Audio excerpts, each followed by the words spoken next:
আজি আমি গৈ আছোঁ শংকৰদেৱ সংঘ অধিৱেশনত চিমেণ্ট চাপৰিত পাতিছে। প্ৰথমতে তেল ভৰাই ল'লোঁ, তাৰপিছত এয়া আমি বৰষুণ দিছে গতিকে ছাতি ল'লোঁ আৰু পাপাই মানে মূৰৰ পাখি খুবেই ভাল পায়। কোৱা হয় যে পঢ়া টেবুলত ৰাখিব লাগে নহ'লে বা ড্ৰয়িং ৰুমত ৰাখিব লাগে, খুবেই ভাল।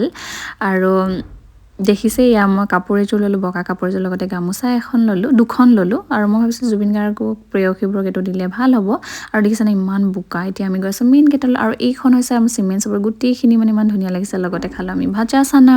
এয়া হৈছে আমাৰ মেইন গেটখন, আমি তাৰ লগতে ইয়াত ফটো তুলিলোঁ। ইয়াৰ এখন ভাগৱতখন ইমান ধুনীয়াকৈ ৰাখিছে আৰু এয়া পানী কি ধুনীয়াকৈ সজাইছে, এয়া দেখিছেনে কিমান ধুনীয়াকৈ সজাইছে।